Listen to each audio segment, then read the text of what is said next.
Good afternoon. My name is Dan Oliver. I am the interviewer for the Missouri Veteran History Project, and today is August the 3rd, 2023. We are interviewing Jonathan A. Powell, and the interview is being conducted at VFW Post 3500 in Richmond Heights, Missouri. Attending with me is Larry Balsam, who is our videographer and logger. So, thank you, Jonathan. And we'll start at the very beginning. Could you give us your full name, date of birth, and where you were born? My name is Jonathan Anthony Dean Powell. I was born February 12th, 1986, here in St. Louis. And what's your mother and father's name? My mother's name is Janice Bollinger. My father's name is Richard Powell. Okay. And do you have any siblings? Yes, I have a slew of siblings. My oldest sister is in her early 50s. She's down in Corpus Christi. I have another sister and brother that I have no contact with, and they're in their mid to late 40s. I have a sister from my mother's side, Jessica. She lives down in Saxon, Missouri. Then there's me, and then my youngest brother that is here in St. Louis, Justin Powell. Okay, so it sounds like you weren't the youngest, but no. Close to, okay. On either side, I'm pretty close to the middle. So. Okay, and where did you grow up? So in the 90s, I grew up in California, a town outside of LA, kind of the metropolitan of LA, called Moore Park.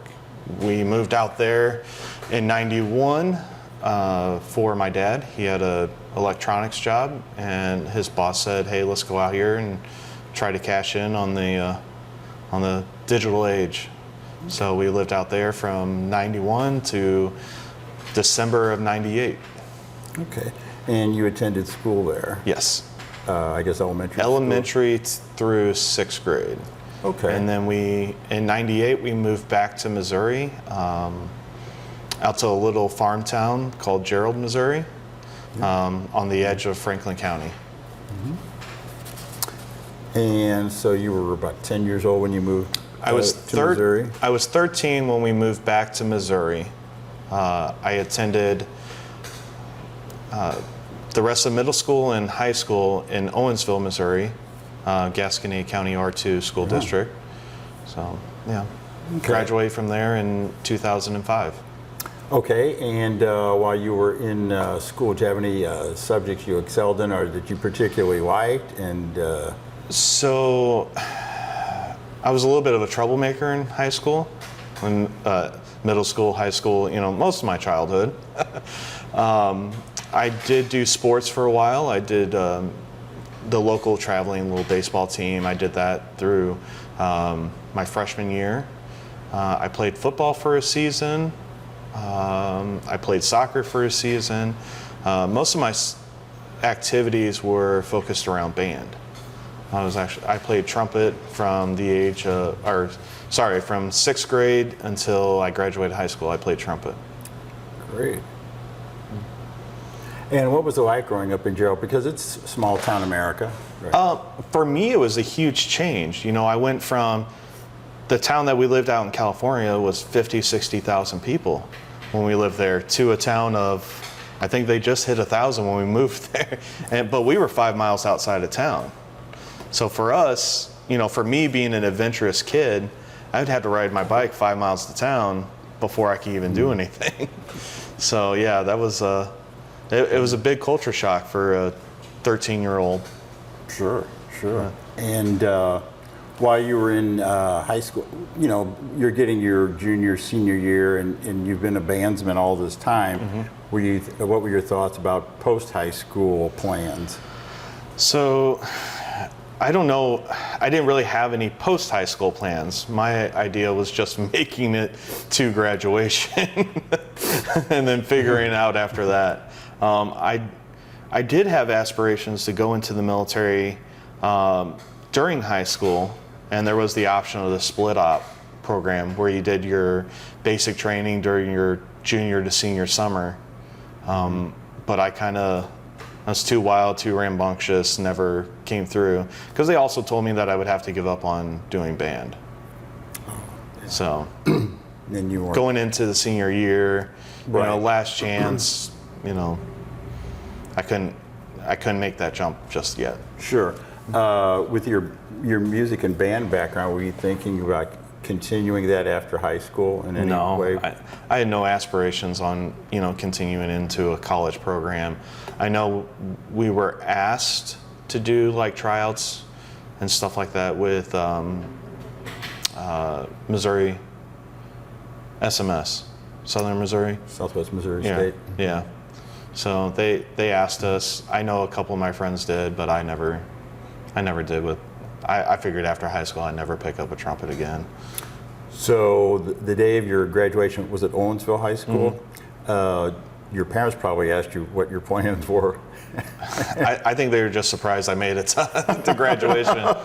Yeah, the last, well, I went through a lot of emotional trauma during my sophomore to junior summer. I lost a few people close to me. I lost one of the guys I played baseball with. He got into a bad car accident, passed away. My brother-in-law and my oldest sister, they got into a motorcycle accident. He passed away. She got really banged up. And then the girl that sat next to me in a couple of my classes that always gave me girl advice, Yeah. she got into a car with a guy that was drinking. She passed away from the accident. He didn't. So, yeah. Wow. So for me, from that summer, I just kind of, hey, I'm here. I'll do what I have to. Just connect. So, yeah. So what were you doing 6 months after graduation then? Actually, 6 days after graduation, I chased my girlfriend at the time down to Mississippi. Like, I went through my graduation, had my graduation party. Like 2 days later, I got in my car and chased her down because she moved a couple months before graduation down to southern Mississippi, Ocean Springs, which is right outside of Biloxi. And I was like, all right, I'm doing it. I'm in love. Let's go. Let's start this life. So, yeah. And I just packed up a couple bags, jumped in my car, and took off. And how long were you in Mississippi? Only about 2.5 months. Yeah, we were staying together, and I got a job as a dishwasher at an Applebee's. I told him I had aspirations to cook because that's what I did a bunch of different things in my teens. So I told them I wanted to cook because I cooked before. And they're like, well, you got to start off as a dishwasher. I was like, okay. Like a week later, they're like, all right, this guy quit. You want to cook? So I was cooking, and her and I got into a fight, and she smacked me in my face. And instead of retaliation, I just packed up my stuff, came back to Missouri. And then a week later, Katrina hit. So it's kind of God's plan, like, hey, this is it. This is your chance. That's true. So when Katrina hit, and like everybody else, you're watching all the news coverage of it, and you felt like you wanted to help, I guess. So we just broke up. Her sister that lived up here said, hey, I'm going down there to help out. And I told her, I was like, I can't do it. I can't go down there. I was like, I just came up here. I just got settled in up here in St. Louis again. I'm not doing it. I'm sorry. So, yeah. So what was your next move after you came back home? I lived in St. Louis for a while.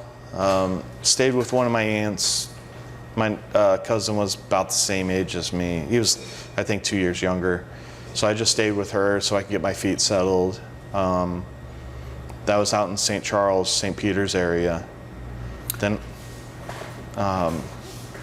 worked at a job at, I think, KFC. So I was cooking again. Then I decided to move back home. It seemed like every weekend I was going back towards, my old high school, hanging out with my old high school friends, and you know, it was towards the end of summer. I didn't, what to do, so I just went back home. So, what propelled you to commit? You decide I think the military would give me a good. So I was working. When I moved back home, I got on with the factory. I got hired directly on, $12-13 an hour, just doing factory work.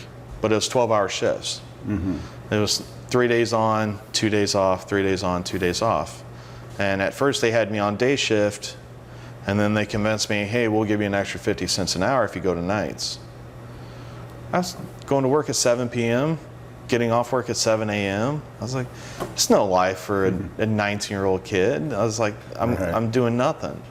So I went through, I think I was there for like 6 months. Yeah, because it was like the end of May. We did our family reunions over Memorial Day. So I went to that, and they asked me, like all my family's like, what are you doing? It's like, oh, I'm working at a factory. They're like, oh, that's cool. And then the next week I was like, no, it's not good. It's not what I should be doing.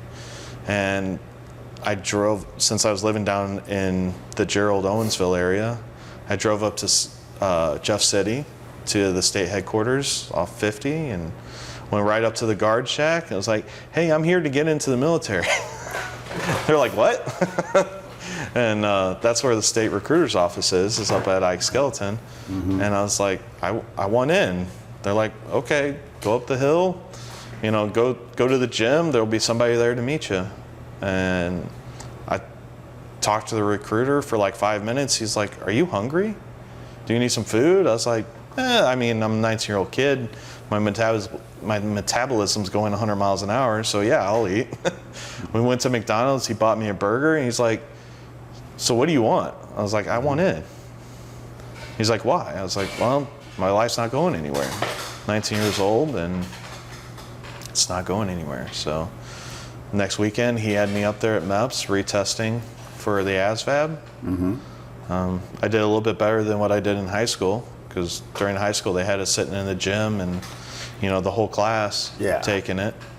So was the discussion with the recruiter ever come up about your band background? Oh man, I don't like to join the band. Well, like to be part of drum and bugle, yeah. No, I never said that. He's like, well, what kind of job do you want? I was like, well, I know a lot about technology because I watched my dad, work on computers in the 90s and work on all the electronics that he did. So I was like, okay, maybe something electronics. And then they came back with, after I took the ASVAB, I tested into what I needed to get into electronics. He's like, here's a couple of options, and this is kind of what you want. Mm-hmm. So I was like, okay, I'll take what I kind of want, because I think one was like a fuel supplier. Right. One was a mess cook. I was like, I don't want that. I was like, I actually want to learn something, and I knew, no offense to infantry, but I knew I didn't want to be a grunt. So yeah. So you went under a delayed enlistment program? No, after I got my ASVAB done, that day it was the 8th of June. I swore in, picked my job. They asked me if I wanted a quick ship, and I told them yes. So I came home. That was your induction date, June 8th? Yeah. Everybody remembers that. Yeah, June 8th down in Kansas City. My recruiter was from the western side of the state, I think California, Missouri. Okay. So for him to take us all the way up to St. Louis and come back from MEPS, he'd have to go further. So Kansas City, a little bit closer for him. So we went out to Kansas City. But yeah, June 8th, I came back. The next 2 weekends from then, they did a RSP program. It's like a soldier readiness, for new entries. So that way you kind of get used to it before you go to basic training. That you're not thrown in just cold. Right. Well, I was hooked then. because that first weekend they called it the Commander's Cup, where they got all these different companies across the state of new entry soldiers, and they take them down to Fort Leonard Wood. They do a bunch of cool stuff, and there you go. And What kind of stuff did you do? I know they didn't have you marching or anything, but they did have us marching, not competitively, but they did have us marching Just kind to and from the Chow Hall and Okay. all that kind of stuff. We did the confidence course. We did a boat race where they had the little dinghies, okay. 8-man teams, swimming across the channel, coming back the channel, lifting the boat up above your head, going around a point, coming back. Nice. Yeah, we got to ride in the cattle cars. What else did we do? Tug of war contest.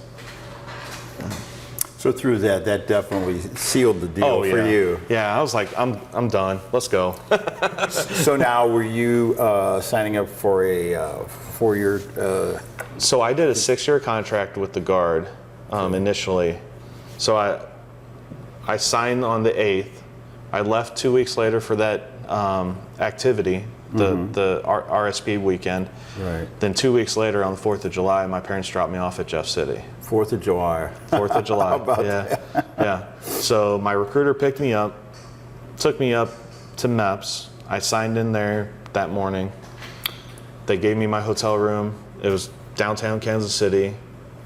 We watched 4th of July fireworks from the 24th floor of the pool room. I think it was the Marriott that was downtown. But you just see fireworks everywhere.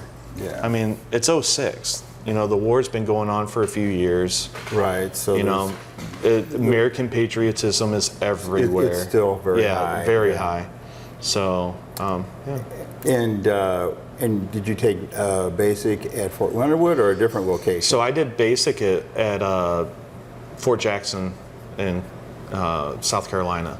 Okay. And was the basic there, was it 8 weeks long or longer? We were actually on a pilot program for a 10.5 week. So we did no reception when we got there. We did our in-processing that night. So we landed at Atlanta Airport at like 5:30, 6 o'clock in the morning.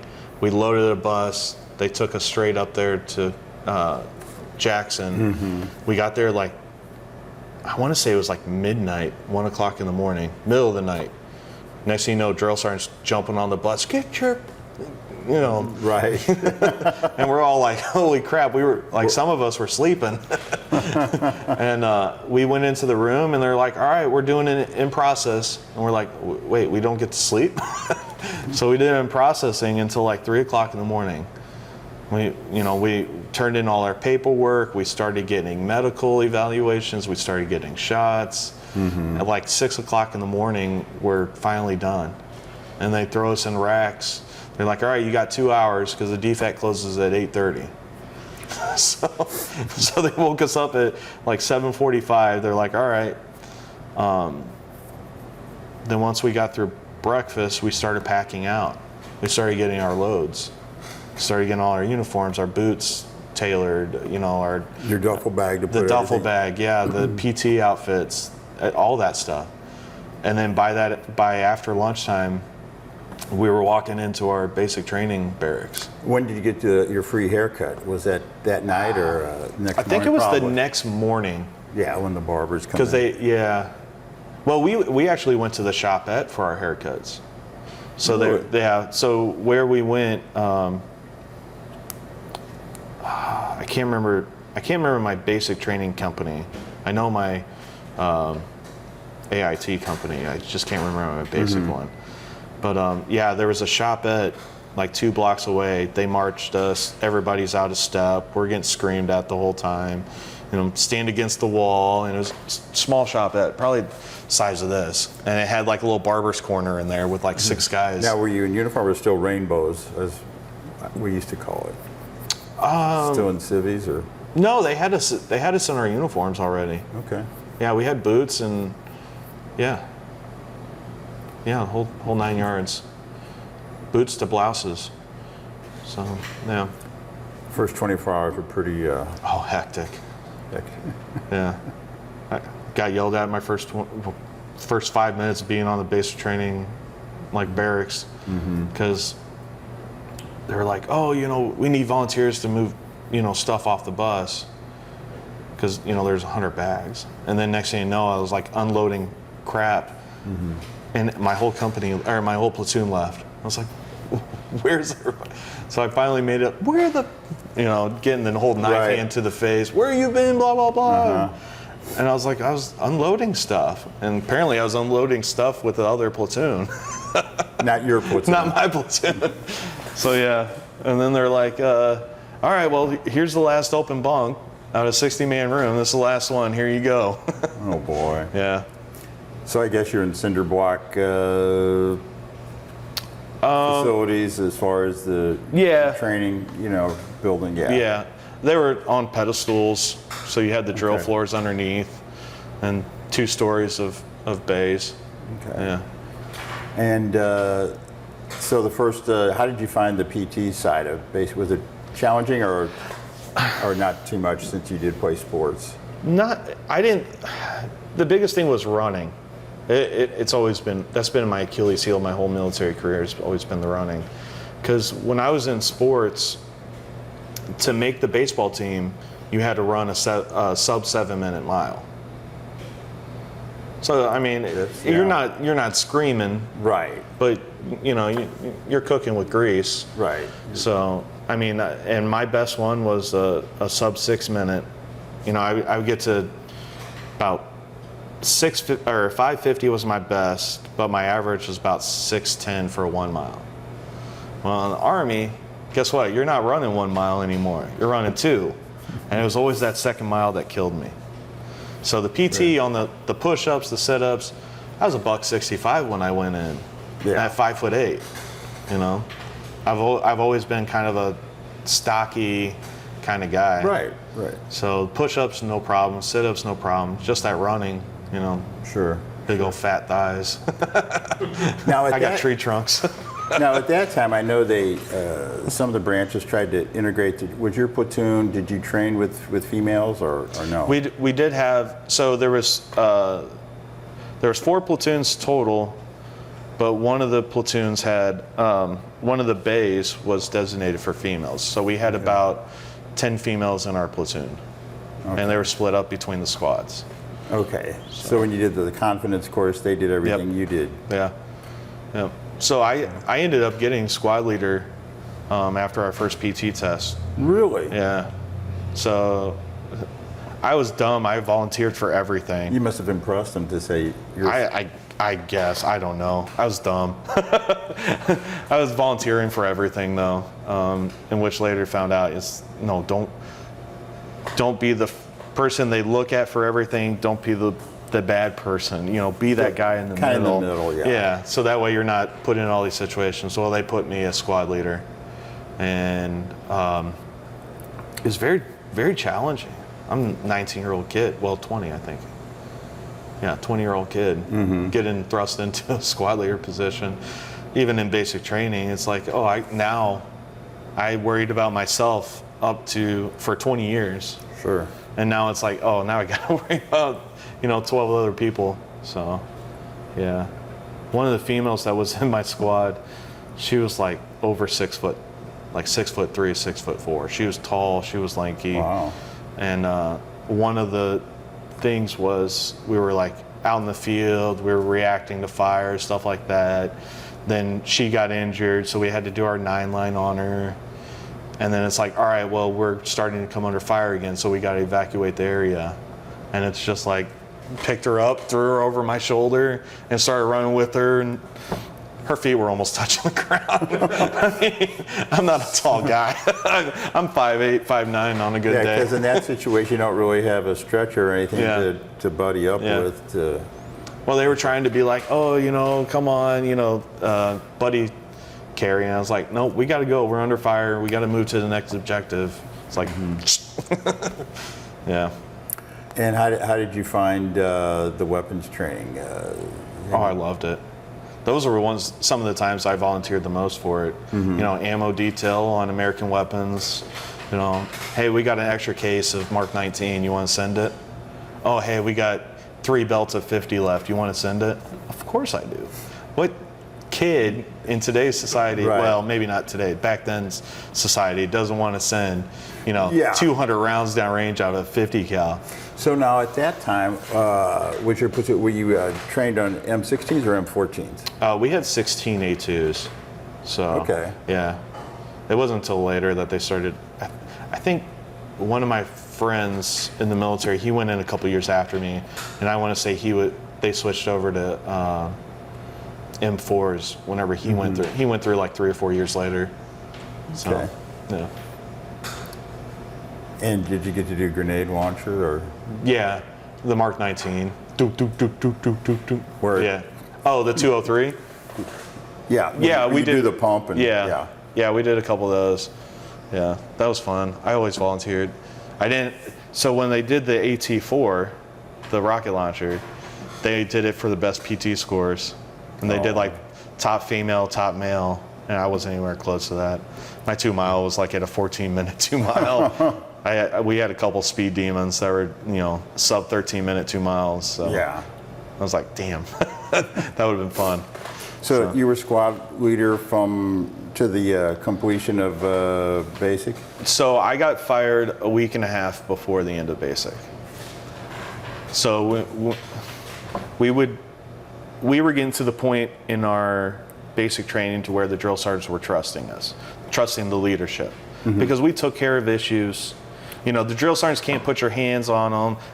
Right. The soldiers are not supposed to put their hands on them. Right. But they wanted the leadership to take action whenever there was something that needed to be squashed. And we did that. So the drill sergeants really trusted us. But one of the other squad leaders that was kind of lacking, we were doing shakedowns from range day, and he let a live one go through.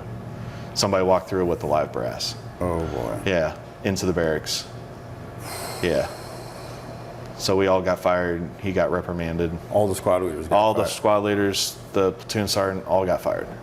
Well, Yeah. did the trainee, did he know he had brass on him? The trainee did not. It was, you know, we had the ACUs. They were pieces of crap. I mean, Yeah. but I think it was in his bottom mag pouch on his calf. Yeah, One round. one round. And that's all it took. One green tip. And everybody gets fired. Yep, everybody's fired. Yeah. So, Zero tolerance. yep. Yeah. I mean, they were looking for reasons to fire us too. You know, they wanted to build your resiliency when it comes to that kind of stuff. So. So it sounds like you, on a couple different levels, you had a pretty rewarding, successful basic training, and you know after that you're going to your advanced individual training, and electronics is a pretty wide field. What specific? So I was actually on the commo side. I was a 25 Papa, which is microwave communications. So it was maintaining and repairing. And those are the microwaves, land-based and also on vehicles too? Yes. Yep. And where did you take your AIT? That was training at? Fort Gordon, Georgia, down in Augusta.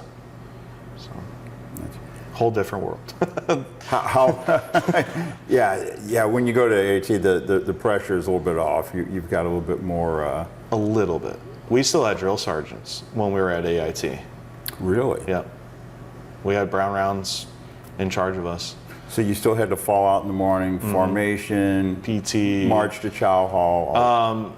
So if you look at the picture of the U.S. Army, we have a lot of commo soldiers. A lot of them are radio techs. Sure. You know, 25 uniforms, they're radio technicians, you know, for, you know, grunt units, you know, small companies, stuff like that. Well, there's tons of those. There's 2 platoons of those guys. There was a platoon of the linemen because fiber and data lines were really becoming popular. So they had a lot of 25 Limas, which were linemen. Okay. But for us, my class, I was one of 10, and 3 of them were prior service, so they stayed at a whole different section. So we really we were small. We got misplaced a lot by our drill sergeants because a lot of the bigger MOSs for Camo, they were trying to push them out quick. Mm-hmm. They were doing a morning class and an evening class. So sometimes, like a lot of times, they would go to Chow, come back from Chow, be marched over to the electronics building or the Camo building. But for us, we went to a completely different section. So it was us taking care of ourselves a lot of times. Nice. So we didn't have a huge oversight. Plus, we were there forever. Yeah, how long was your school there? 32 weeks total. This, what, 6 months? Or yeah. 8 months? I had almost 10 months on I had almost 11 months on my contract whenever I came back, because I didn't get back till the 1st of May. And you didn't take any leave during all that time? Just Exodus. Yeah. I had to come back for my grandfather passing away, but I got in underneath the window so I can maintain my status with the school, and not have to be reclassed. And while you're at Fort Gordon, so you spent a good amount of time there. Good amount of time. And so then you were trained in all microwave repair and operation. Mm-hmm. Yeah. Yeah. Strategic and tactical. So fixed station and then vehicle mounted. Okay. Yep. So would they, and I guess those would, on the tactical, that would be part of, not artillery, but I'm thinking mounted. Well, on the tactical ones, I mean, we would just fall in with typically you fall in with like a battalion or a brigade level Camo. So. Did you find the training difficult? Not really, because I had so much. I learned so much from my dad. Mm-hmm. I was that little kid. Hey, what does that do? Oh, why does it do that? So I think the most difficult part for me was like basic electronic theory, because that's actually the mathematics behind electronics. Sure. So learning that, which was a month-long course anyways, that was, to me, that was the hardest part. And part of the things you would take out with you in the field, of course, is your laptop, I'm going to guess. Back then, we really didn't have much for laptop. A lot of it was schematic tracing, because a lot of it was, taking a component and back tracing voltages, ohms, and resistance to try to find where the part is bad, and then doing a field fix on it. Nice. Yeah. So you complete your AIT at Fort Gordon, and you're headed back to Missouri. And then the unit that you were attached to was the, at that time, was it the one? No, 1035th. 1035th. Yeah. So I was actually, I almost had to reclass. So I was originally supposed to go to the 311th Brigade Support Battalion out of Lexington. I think it was Lexington, Missouri. Mm-hmm. But they ended up giving my slot away. So they're like, and I was still in AIT. Like, I just lost my grandfather. I flew back for that. I went back, made it back to school in time, got back in my classes, made up my missed homework. But then I get a call saying, hey, this is your unit. I think it was the National Guard rep that was there on post. Mm-hmm. He's like, hey, you can stay with this, but we can't guarantee where you're going to go. Or you can switch over to this MOS, which is within the unit. Mm-hmm. And it's like, I don't want to go to another school. And then it was shower and laundry specialist. I was like, I just did all this electronics training. I did all this Camo training. Now you're saying, hey, go over here and do something that has no relation to what you're doing. Right, even though you would be in the same unit. Yeah. Yeah, that's kind of... Yeah, because they gave up my slot. I was like, no. To another unit. No, they gave up my slot inside that unit. The 311. Really? They cut it. Yeah. Yeah. So I was like, no, I'm not doing that. I was like, find me a new home. And they're like, well, the 1035th, they're switching over. I think they were a missile unit before, missile maintenance unit. Mm-hmm. I think it was missile maintenance. or the electronics section within that company was missile maintenance, and then switched them over to electronics and commo. Okay. And they're like, well, we got you a spot over here. I was like, well, I'm kind of on the eastern side of the state, so that works out for me. So. Okay. So they had your MOS in this unit that was in Lexington? 1035th out of St. Louis, out of Okay. Jefferson Barracks. Oh, sure. Yeah. We were at the old, well, the White Elephant was our original, or was our unit, Yeah. but then our maintenance shop, because we're a maintenance company, was the old stables. Really? Where the new building is, Yes. new 24, that used to be stables, like cavalry stables. For the during cavalry. Yep. And then each section had their own stall of the cavalry stables. Yeah. I wish I had pictures of that. Pretty cool. Well, Jefferson Barracks goes back to Civil War. Yeah. Yeah, it's a huge post. Yeah. If you actually look at the map where it goes from like River to Pear all the way down to the Merrimack River, and it's yeah. like, I don't know how they still put houses in that area. Kind of wedge them in there. Yeah. So you're in with the unit down at Jefferson Barracks, and you fit in pretty good. And talk about any your annual tours, or was there any opportunity to say be activated? And So, we really didn't fit in. So they just started this electronics section. Some of the guys switched over, and they didn't know what to do with commo, because we weren't radio commo. We were we weren't small radio, like little handhelds or Right. any of that, Sengars. No, we were large scale commo. They didn't know what to do with us. They didn't. Not a clue. They're like, help us move these trucks? Okay. So, yeah. so at the unit that you moved to at Jefferson Barracks, like we just said, you didn't really get a chance to dive deep into your specialties. So how did the next couple of years unfold as far as annual tours or any extended active duty opportunities?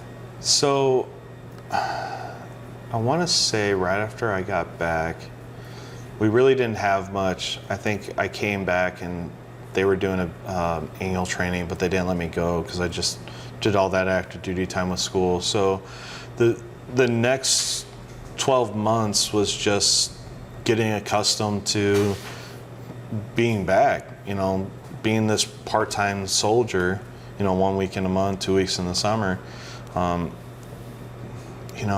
to find my way as a kid again. At this time I'm 21 years old, so it's very distracting, to say the least.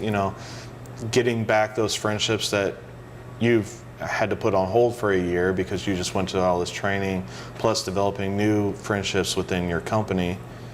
So finding work, that was stressful. So, yeah. And what type of work did you secure? So I got back in early May. I was a laborer for a small real estate, or a small construction company, building $1 million houses out off of Highway 100 out in Wildwood area. Okay. So he needed a laborer, sweep, take out trash, help the carpenters bring in boxes, stuff like that. But then I also started attending college. Sure. Which was crazy because a year before that, I didn't think there was any chance. So. And the military was helping to pay for your tuition. Yeah. I went in. I started doing more like networking classes. Started doing like my Cisco's, server classes, things of that nature. Plus my basic. What college? Where were you going? East Central Community College. Yeah, that's in Union, Missouri. Yeah. And so did you continue with that, and did you work on an associate's degree? Or? I was working on one, and then, so I started in 2007, the fall. 2008, I did my first full year. of college. That went fine. That next summer of '08, we got activated for flood duty. We were actually out of Clarksville, Missouri, which is just south of Hannibal. We were there for almost 2 weeks, so, which was funny because I just did my CLS class, Combat Lifesaver class, like 2 weeks before this happened.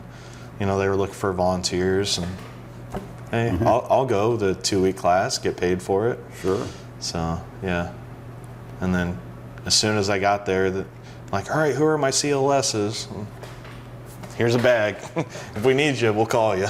But in the meantime, fill up all these sandbags. Yeah, of course. So yeah, that was a rough one. They put us at the school, which was like 5 miles outside of town, out in the middle of a cornfield. And That's where you billeted? yeah, and they still had summer school going on. Like, they shut down half the school.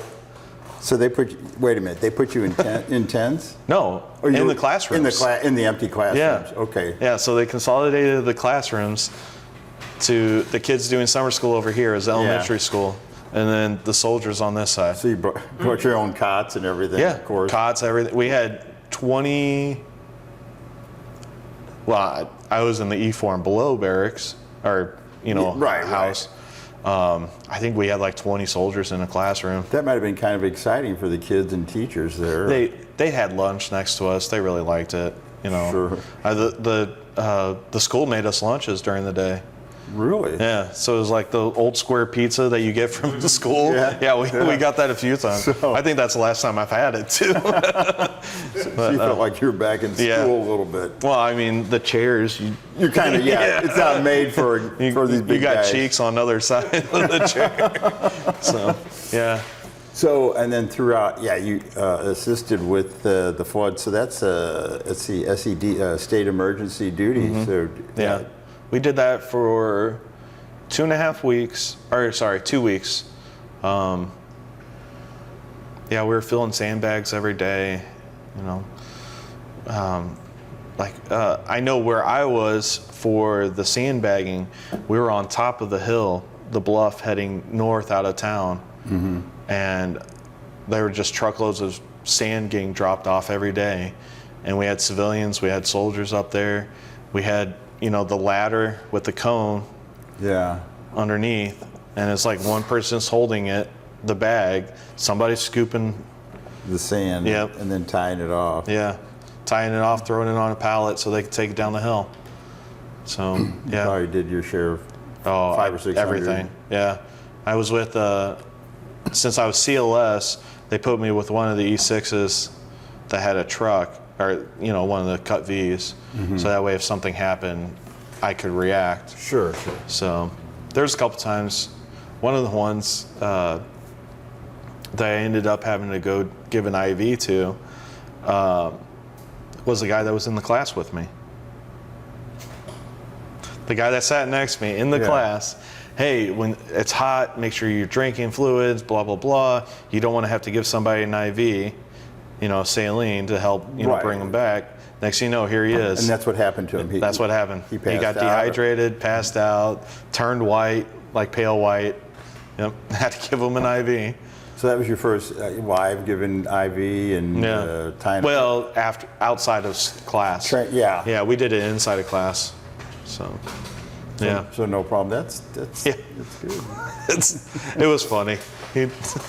He's like, man, I knew you. As soon as you come down here, you're gonna make fun of me for this. It's like, yeah, of course. Why not? Because you're the one that. Yeah, you were with me. Yeah, Oh boy. yeah, that was fun. So then, and as we're going through here through the connection with the Guard, any other annual tours or activities you'd like to definitely talk about? So after that summer, I was hard up for work because I was kind of getting tired of doing the manual labor side of it. Right. And somebody told me when I was on that SED, like, hey, go check out funeral honors. They're always looking for soldiers to help out Yeah. With funeral honors, there's always a need. And I did, as soon as we got back, I took it like a day off because I was just beat. I was a beat dog. Yeah, I went and talked to them about it, and they're like, "Yeah, come up here. We'll do a couple days training with you. Bring your greens." They're like, right now we're in the transition between greens and blues, so yeah, I started doing that. I think it was fall of '08. Yeah, Jefferson Barracks is a busy. Very busy. Well, it wasn't just Jefferson Barracks that I was doing services at.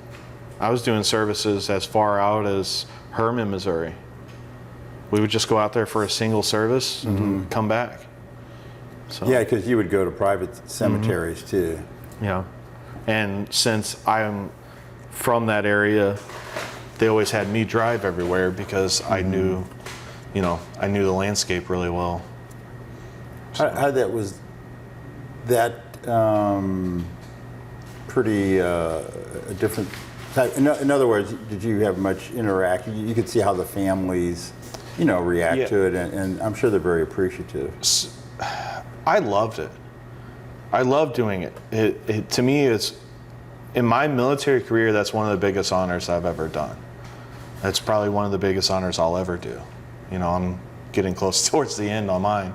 I'm at 17 years right now, but to me, it was always of the mindset, I want to honor the ones that sacrifice a portion or all of their life to the military service. And I want to help bring them to their resting place. No matter, what that means. Whether it's me, doing the 21 gun salute, me folding the flag, or me presenting to the family. To me, it didn't matter.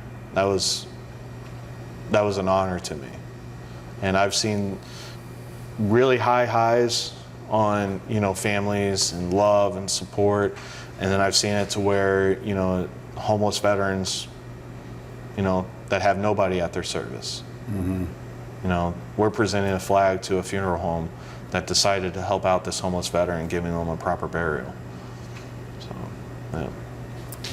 So very rewarding for It is. your way of giving back. Yeah. Yeah, I did that for, what was it? Almost 2 years. Okay. Yeah. I have over 250 services under my belt. So, Impressive. yeah. Very impressive. I was trying to make it to the 300, but I just couldn't do it anymore. Yeah. It was really getting to me. Understand. Because the emotion tied with Yeah. it. And you just didn't do Army veterans, you did all different branches or? So we stuck to primarily Army veterans. Okay. But there was times where other branches needed assistance because I did active duty with them for a while with the Guard on funeral honor side. So there'd be times where it'd be like, hey, we're down a guy, can you come help us? So. Okay. Yeah. And then moving from the military honors specialty, and what are you doing now?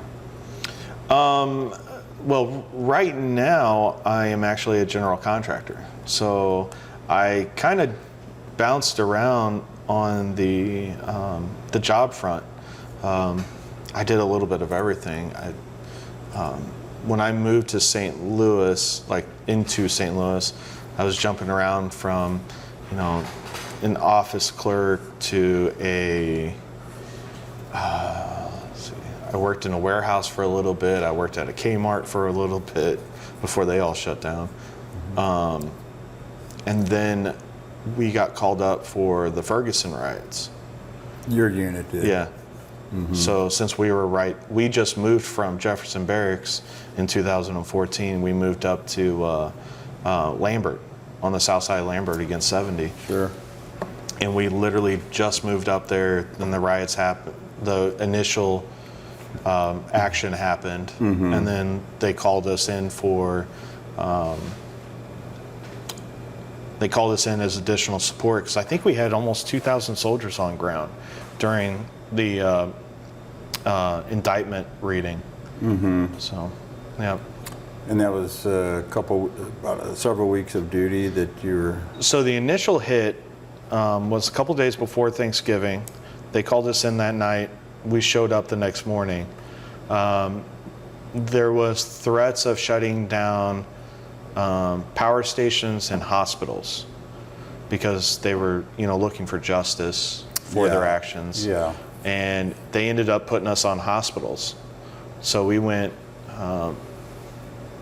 A buddy and I were at the hospital over in Creve Coeur. I think it's Barnes Jewish West now.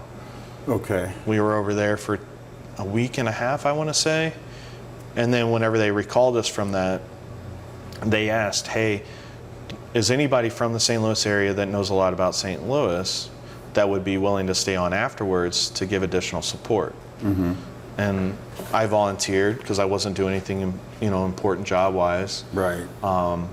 And they're like, okay, well, I worked at the command.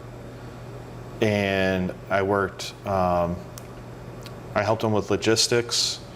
And I was actually, the night I got there and said that I would stay, and they transitioned me to ops, the guy in charge of that whole facility got called off of mission.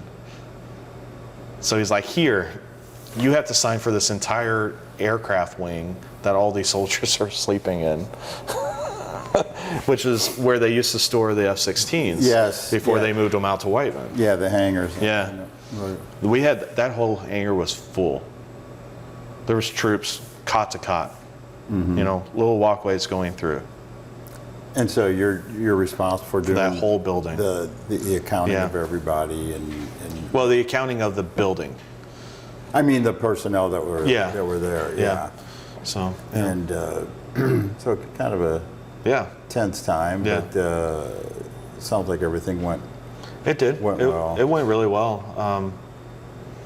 We got released, like every week they would release a few more to go home. Mm-hmm. And then they were talking about keeping us till after the first of the year because our orders were coming pretty close. And it was like 2 days before Christmas.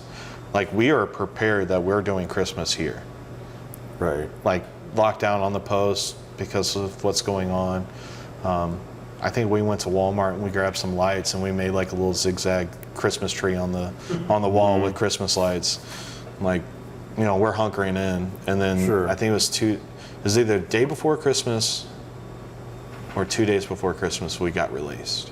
Okay. And the entire time everybody was billeted in the hangar on cots? Or did they put you in hotels? No, we were never in hotels. Okay. I think whenever we consolidated down to 100 to 150, I think they moved everybody on this on the south side of the airport and put them into what is my 1035th Yes. area. So you were there at the hangar most of the time? Yeah, Okay. Making sure everybody had their assignments and they yeah, jump on the vehicles Watching. and go to this. Yeah. yeah. Helping command, helping with, because whenever we downsized to below 250, we started doing catering. So we needed help setting up catering, Sure. help, moving stuff around. So I got all that. Great crash course in In logistics. in and- logistics and command. yeah, operations. Yeah, the whole operations side of it. Yeah, that was a lot of fun. I guess was the meal of the day always MREs or? Typically the lunch. So we had I can't remember who the caterer companies were, but we had a couple of them that we would rotate, and we would try to provide a hot lunch and a hot dinner, and then MREs during the day. Good. So, yeah. Did they have live rounds? The what? Were the troops carrying live rounds at that time? Yes. Yeah. Yep. Because we interviewed somebody else that was involved with, I don't know, one of the riots or uprising in St. Louis in the car, and they said they didn't give them, they gave them the weapons, but Yeah. no ammunition. Well, I was on, I guess it would be the third set of protest in St. Louis, the one that was downtown St. Louis. I want to say that was 2017. I was on that one also, and that time we were first response. because our post is right here. They were pulling MPs from Kansas City to come join us. But we were first on the ground because our unit's right there. So the Guard, were they supposed to support, local police, or you didn't have arrest ability, or? So the one in 2017, they were threatening to shut down all the fire stations, blocking police stations, highways. So what we did is they took us and they put us at the firehouses. So we did rotational shifts on the firehouses to make sure that if there was an emergency, EMS could, respond. Sure. So my station was between Central West End and Delmar. So every night we were getting hit by something because they destroyed parts of Delmar, they destroyed parts of Central West End, and they were always walking from the mayor's house Back through Delmar, and we were a block south of Delmar on DeBolivar. So the fire station that you were at, did you encounter any we encountered individuals? So nobody got hostile with us, but there was intent. So like we saw, groups that would come at us. We had to call QRF twice because they were threatening us. And that's for those quick reaction force. Yeah, which were just like 2 Humvees full of MPs. So, yeah, that was about as close to the fire as you can get here, Sure, and it's kind of a odd Seemed like situation. those people were coming from all over too. They weren't. Oh yeah, everywhere. Because so DeVoliver, if you go to Forest Park where the Missouri History Museum is on the north side, that's DeVoliver Street right there. So you take DeVoliver up and you get to that firehouse right by the metro station, and that's where we were. So you had people coming from the Metrolink, coming out the Metrolink to try to go to Delmar or try to go down to Central West End. So there was a lot of out-of-town agitators. Oh yeah, tons. Yeah. We had one where the charter bus dropped them all off right there, a block south of us on DeBolivar. Oh boy. And it's like, come on, guys. Nothing like getting buzzed to a demonstration. Yeah. Oh Yeah. boy. Yeah. So you've gotten some interesting state emergency duty in both occasions, and so get us up to speed now. Which MOS are you doing now? So currently I'm a 91 Lima. I lost the commo job to consolidation. So they took it out completely. They moved what few slots that there were over to, the west side of the state. And they're like, you can go over there or you can transfer or change MOSs. So I like my platoon that I was working with, so I changed to 91 Lima, which is heavy equipment repair. Okay. So, but ever since I got into that position, I really haven't been working on that. I've been doing shop operations. Okay. My platoon, there's supposed to be a platoon sergeant and a section sergeant to actually run the shop. One of the full-timers on the guard side takes up that slot. So the section sergeant runs the platoon, and since I'm the highest NCO, or highest E6, I take care of the shop operations. So I do all the paperwork for all the PMCSs, all the services that we do, all the packing, all the loadouts. That all goes to you. Yeah. All the inspections that we do on, Did they send you to a school for that, or? Yeah, I had a reclass, and that was up in Fort McCoy, Wisconsin. Okay. And it was a 3.5-week class. Yeah. 4-week class. Yeah, in McCoy. Okay. So that's where you're at with that, and then, like you say, you've been a general contractor for a few years now. I got started with it right after the Ferguson riots. Okay. My buddy, he was a cop, and him and his wife came into an inheritance, and he's like, hey, we want to rehab our house. You used to do all this stuff as a kid. you know, being with the group that you were with, do you want to rehab our house? So I was like, yeah, sure, why not? So I went in there, took all the popcorn off the ceiling, you know, smoothed it all out, fixed all the walls, put 2¼ inch hardwood throughout the house, put tile throughout the house, put crown molding in their formal rooms. Redid their bathroom, new vanity, new toilet. And after that, I was like, well, that's kind of fun. You did it all yourself, or did you have any help? I did it all myself. Yeah. I learned all this stuff as a kid. Through your dad? No, this was actually through a community program in Gerald. So they were called, I think they're still going. I think they're still active, just not as much. Mm-hmm. But they're called the Gerald Area Young Entrepreneurs. And what it was is the kids were complaining that the old people weren't letting us do anything. Mm-hmm. And the old people were complaining that the kids weren't doing anything. So a very sweet lady, firecracker, but she's a sweet lady, Maria Killian, she was a stay-at-home wife. And she kind of ran a lot of the nonprofits in the community. She helped out with the Catholic Church. And she's like, hey, let's start this up. They got an adult board. They 501c3'd, started this organization for kids. We had an adult board, but then we also had a young adult board. And I started that when I was a little after 13. Living out in Gerald, we just moved back, right into town. I see a group of kids outside this huge factory that was, condemned. Yeah. And it's like, what's going on here? And then they ran me through it, and I was like, I'll join. So it's like they gave you good construction and shop skills? It was everything. So what it was is any person that needed help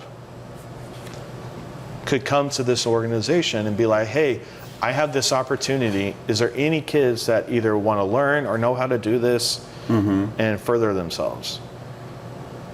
And I volunteered for everything. I had the most hours out of anyone that has ever been in that program. Oh, that's great. So in high school, I filled out an application for, it was a Prudential Life Entrepreneurial Award. And I took first place in district and then third place in state. And they sent me like a little plaque. I don't even know where it's at. My mom probably has it somewhere. Right. But I had just as many community service hours as I did work hours. And both were about 2,000. From 13 to 18. I was doing everything. I was throwing hay bales. I was doing roofing. I was laying brick. I picked up on catering, and I loved catering because of the management behind it. Sure. So we were doing little farm auctions, where they'd sell, the whole estate, auction off each piece. We were doing catering for that.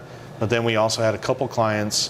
One was a professor from UMSL, and he had a house down by us, and they would have their staff party at his house. So that we would do all the catering, black shirt, bow tie, black pants, white shirt, bow tie, helping them out, serving hors d'oeuvres. But then we also had a client in St. Louis. They were a husband-wife team. He was a cardiovascular surgeon, and she was his head nurse. And they would do a big party every year, and same thing, black pants, white shirt, bow tie, everything. But this lady took this program and let us run with it however we wanted to. She always told us, if there's something you want to know, I have the resources to find somebody to help you. She was everywhere. Little short lady. And she did it all herself. Well, she had a lot of help. I mean, there's other people a part of this adult board. Some were business owners. Yes. Some were part of the Chamber of Commerce. Yeah. So they would help out. She'd be like, hey, I got this kid that wants to do this. Anybody have a resource? So when you guys did the catering stuff, did you get paid anything? Oh yeah, we got paid every time. That was part of it. Like if you were doing community service, you were doing community service. Right. But if you were working, you were getting paid. Nice. And the organization took nothing. They asked for nothing because we all did grants. It was a 501c3. Yes. As a kid, I wrote several grants for this program. She showed us how.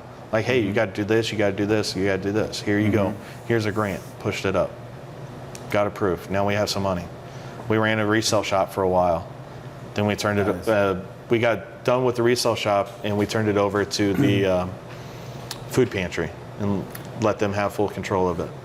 So you can do programs like that more in a small Community. where, yeah. As long as you have the drive of the community and the support of the community, you can do this program.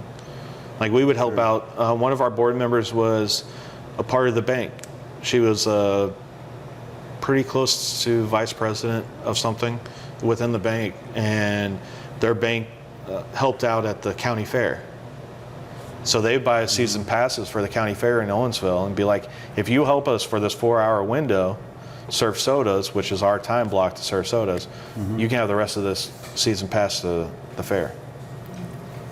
15-year-old kid, come on. That's great stuff. Yeah. A great experience. I help out for 4 hours. You're saying I get, Wednesday, Friday, Saturday at the county fair? Who's not going to do that? That's exciting stuff when you're that age. Yeah. I mean, we did a lot of hard stuff. Roadside cleanup. Yeah. Things of that nature. Sure.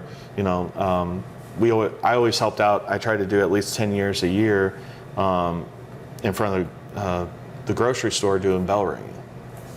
I was everywhere with that program. So all the things you did as a young teenager Helped me. come back to be a general and now you're a general contractor. How many employees do you have? Currently, we are running really small because labor force is so small out there. I got 3 employees, but I have contracts with other people, so I subcontract out a lot of my work. Like I'm getting ready to start in 2 weeks, a 22 apartment tile job, and I'm subcontracting the whole thing out. I'm doing property maintenance for a huge property management group here in St. Louis. They have about 850 homes right now in St. Louis, and I'm their lead maintenance guy. So it sounds like from a business standpoint, you're doing pretty good. Yeah. Now, yeah. I mean, being as young as I was in 2014, and 8 years ago, so I was almost 30. And trying to learn everything and trying to get into this field, it was a lot of rocky patches. And the military service didn't help because I was doing, at any point I could be called up. Right, it was always kind of... Yeah, it was touch and go, because it's like, okay, well, we got 12 inches of rain coming in the next 3 days. Well, is that gonna cause a flood? Do I have to close up shop? Do I have to leave for a little bit? And each time something like that happened, I would have to close down shop. And not all the times the investors would pick me back up, because there's federal laws for employees, but not for contractors. So it's like, if I didn't trust the people that were working under me enough with the business side of it, I couldn't have them run it for 2 months. So this is the challenge of being a citizen soldier. I think I think at times it's more challenging than being an active duty, because you're wearing 2 hats, and sometimes you got to go back and forth. And if you're self-employed, it's even trickier. Oh yeah, very tricky. You have to. You're your own USERA. Yeah, pretty much. Yeah, no kidding. Yeah, because it's like 2020 was very difficult for me. COVID. Yeah, COVID hit. I'm a contractor.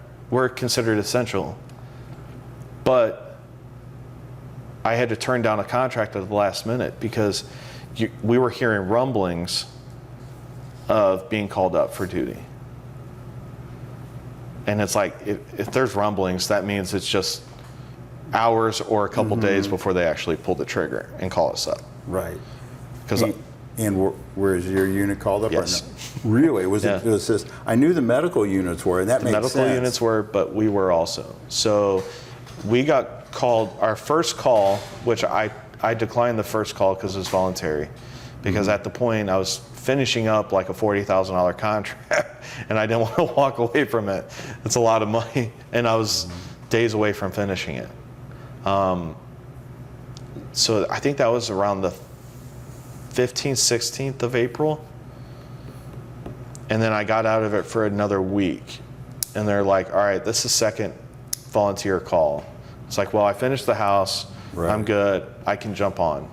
So I jumped on, and they took us to Jeff City.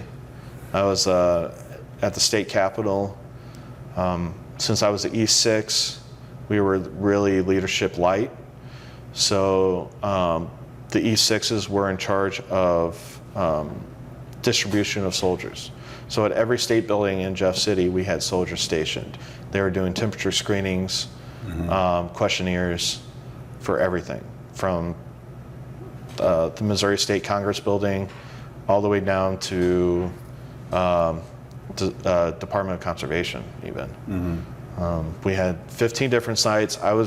When I first got there, I was in charge of 4 different sites. One to be the Health and Senior Services building. So we had 3 different locations on that one.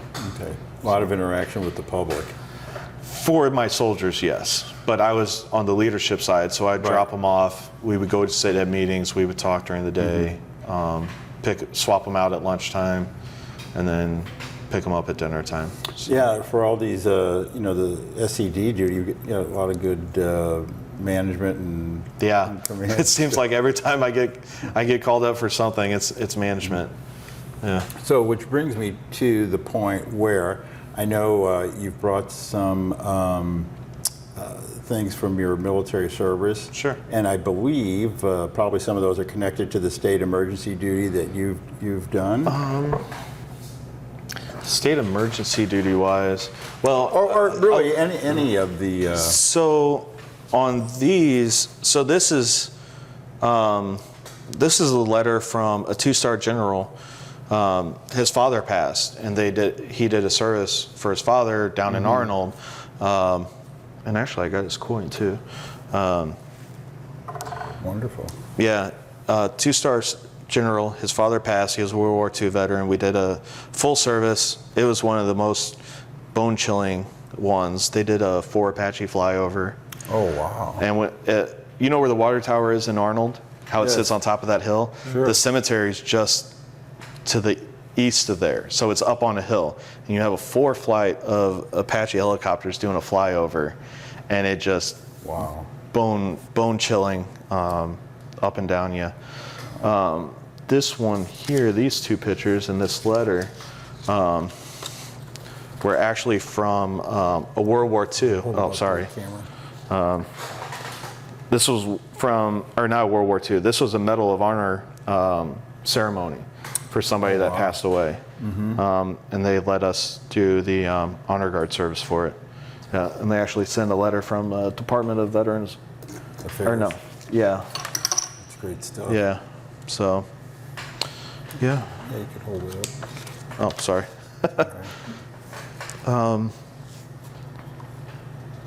And then I received, for my military service, or for my funeral honor service, I received a coin from the state sergeant major. It was just every time he come down for, a retired person, he would always see me. Like I said, for 2 years I was there every day, 6 days a week doing services almost. That's great. Yeah. And for those who don't know, that receiving military coins is a tradition. It's a tradition, that yeah. started, I Yeah. guess. And a lot of other services, because a lot of veterans are getting out of the service, but they're doing something that's first responder basis or of that nature. So they're starting to get coins also because that tradition's kind of following.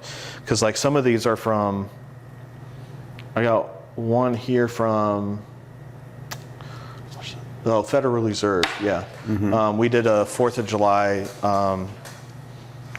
flag ceremony for them. They were doing something for their employees of the Federal Reserve. They had a ceremony. They asked us to do a color guard. Impressive. A couple other federal cops gave us coins. Sure. Yeah, these are all. These are some of the casings that I fired over my career with the funeral honors. Yeah, you got the M6. Let's see. You got the 2 of the 332? yeah. The M1 Grand was our primary, but then every once in a while we would have M16s. But some of them they did the crimp tops, some of them they did the wax cover. Just depending. So, like yeah, Sure. just depending on where we got our ammo from. This one's it's meaningless, but I did a softball tournament. I got invited by a couple buddies that were veterans. Yes. They're like, hey, we're over at Grizzly Stadium across the river. We're doing a veterans tournament with the VA, and we want to know if you want to come play. He's like, here's the downside though. The uniforms say Marine Corps. I was like, I don't care, man. I was like, if it's something, because what they did is they got veterans, disabled veterans from the Columbia VA, the St. Louis VA, the JB VA that could play, and they stuck them against us being like a prior service. But then they also had Coast Guard show up, since they have a post here in St. Louis. Yeah. And then Scott brought a team. Sure. And I did that a couple years in a row. And that was a lot of fun because Nice. you're seeing veterans in service still, because there's a few of us that were still in, and you're seeing veterans that are outside of it, and it's just having fun. We're Yeah. playing ball on a, it's a semi-professional Minor field. league team, yeah. Well, I think they're even below minor league. I Oh, think they're okay. yeah. But I mean, we're playing ball on a field. That's every kid's dream. Is It sure is. It sure I is. want to throw out the first pitch at Busch Stadium one day, but I don't think that's going to happen. But I mean, like I said, it's meaningless, but it was so cool to do that one. That was a lot of fun. That's great stuff. Yeah. And then the large coin there on the end, is that? So this one is for a nonprofit. They're called Sportsmen for Warriors. I'm not sure how much they actually do anymore. Yeah, that's good. They take veterans that they take veterans and give them the opportunity of a lifetime. And one of my buddies that's no longer with us, he actually put me in for it. And at the time I was doing motocross, for fun. And they're like, he put me in for it, saying, it was a dream to do motocross on a professional stage and all that. Well, they flew me out to Utah, to the Utah Nationals. It was a motocross event out there just south of Salt Lake City. And when I got the call, I thought they were BSing me. I was like, this sounds like a joke. And they're like, no, we're serious. It's not a scam, I promise. And they're like, we want to pay for everything. We're going to hook you up with one of the pro riders. You get to go out there and be their pit guy. Sure. They were trying to get us like opportunity to get like a little training session, because there's another veteran that went with us, to where we could actually ride bikes on the trail or on the track, like dirt bikes on the track. Yeah. But the bikes were down that weekend, so they couldn't do it. But they did let us do a racing school. Ford had a racing school at the track that was right there. And we got to do that, which was really cool. 500 horsepower Mustangs going around a track, doing like 130, 140 mile an hour. That was a lot of fun. I got a couple videos of that.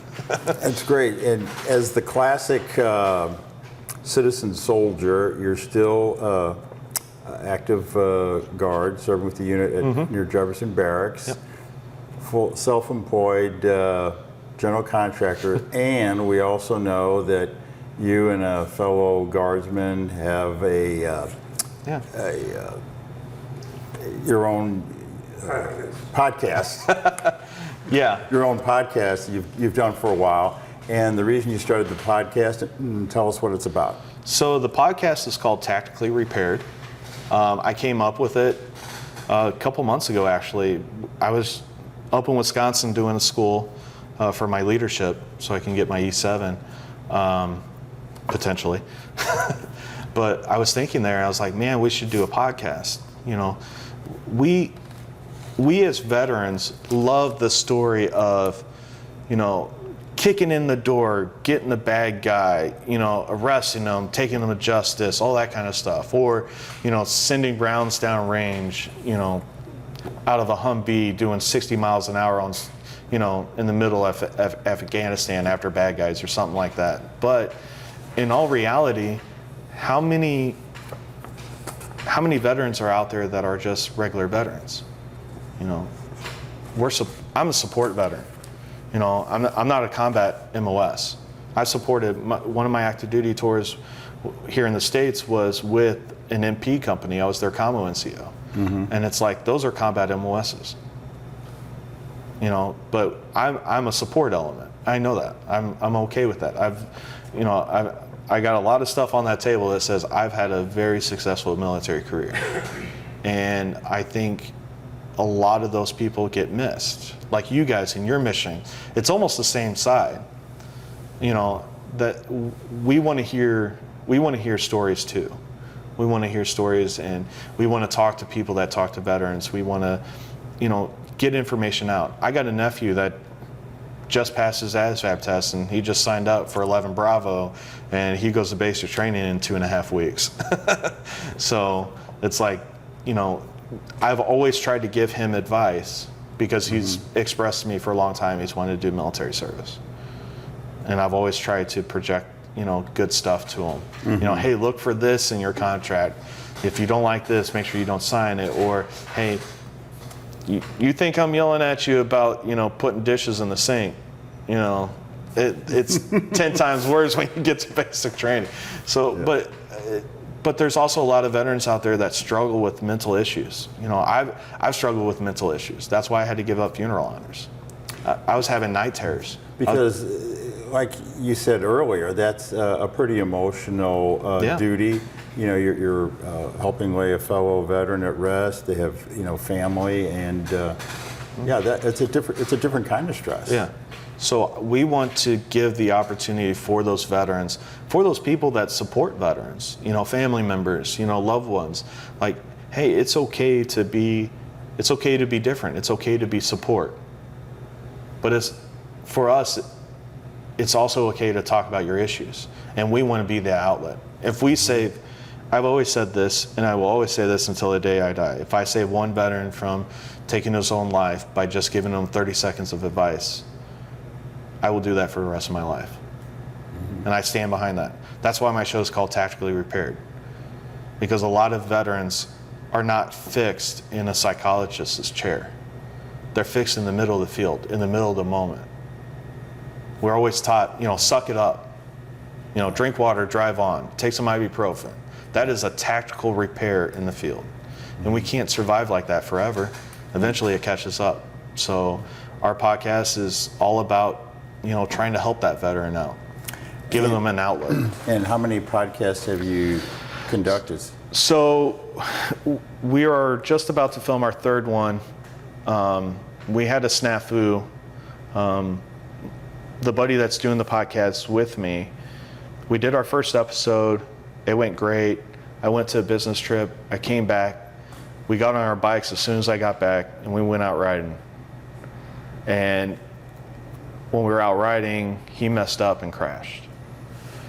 And he had a skull fracture, you know, major trauma. He's partially paralyzed right now. He's getting it back slowly, but they don't know how fast it's going to come back. So we never released our first episode till about a month and a half ago, because I didn't want to release it before knowing that he was going to be able to film more. Right. Because if he wasn't, I was probably going to, you know, just can it, you know, do something else. But the fact that he got back, you know, almost 100% of his mental state, he's at 75% of his physical state. We decided to film another episode based off of his accident. And we just published that one a couple weeks ago. So we're trying to get on to more. So if folks wanted to connect and tune into the podcast, how could they do that? So right now, we're trying to work out a deal with Spotify to get us on their platform just as audio. But right now it's on YouTube, youtube.com, at Tactically Repaired. You'll see two ugly guys. One looks like this guy sitting there. And we, you know, our first episode's fun. We go over our backgrounds a little bit. He was a prior service lieutenant. He was actually in my unit. And Ferguson's the how we met. Well, I knew him from before. I thought he was a hole. We'll go with that. But I thought he was an a-hole, and then whenever we got stationed together on Ferguson, we actually became friends. We found out we're really similar. Since 2014, we've been pretty good friends. So. And was he serving in the Guard at Yep. the time of the accident, or? No, he got out.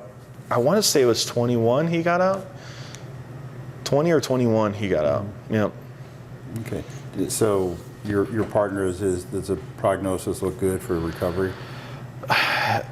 It's the lower leg that they're concerned about because he has a little bit of scar tissue on his brain from where the accident happened. They don't know if it's gonna create more nerves to go into there to get full function back in his foot.